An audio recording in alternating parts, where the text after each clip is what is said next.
Excellent leadership is putting aside selfish ambitions and individual desires to protect the rights of the student body.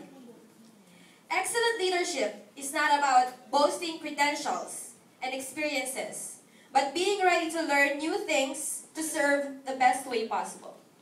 Lastly, excellent leadership is not about I, it is about we and about us. Good afternoon to our associates, Sir Irvin, Ma'am Giselle, Sir John, Sir Marlon, Miss Rain, Miss Bea, and Miss Ren, to the guidance unit, Miss Tina, Miss Fran, and also Miss Rai. Friends.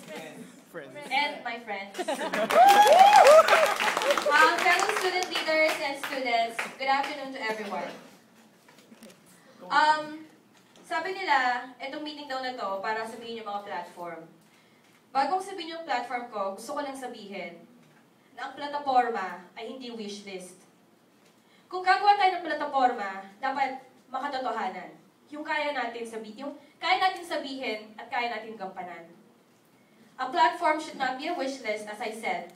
It should be our guide, and it should be as realistic as possible. Kasi madali magsalita, marami tayong pwede sabihin. Pero kung anong talas ng bibig at talas ng dila, sana gano'n din katalas ang ating puso at ang ating prinsipyo. Panindigan natin kung anong mga sinabi natin. At hindi lang yung pagka naboto ka na at kapag naluklok ka na, pagpapaganda ka na lang. Ito po ang aking plataforma. Yung plataforma ko po, hindi na po ito galing sa akin. Collection po ito ng mga hinaing ng mga ECE students galing sa Facebook. Minessage ko po halos lahat ng ECE student leaders, pati po yung mga ECE na kaibigan ko. At collectively, ito po yung mga nireply nila sa akin. Hindi ko na po babanggitin isa-isa, pero gusto ko lang po malaman nyo ang platform ko. 3 words lang po.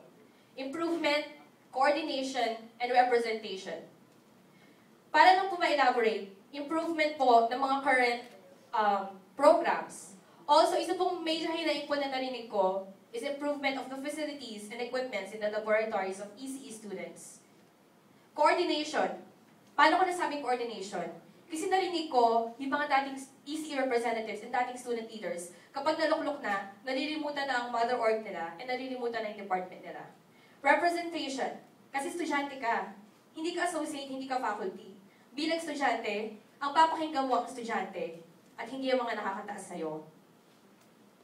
Also, gusto ko lang po sabihin, ang Student Coordinating Council, ang head org, at head po ng lahat ng student organizations. As a officer of Student Coordinating Council, dapat po ang gawin nyo, maglingkod, at hindi magyabang. A pleasant afternoon to all.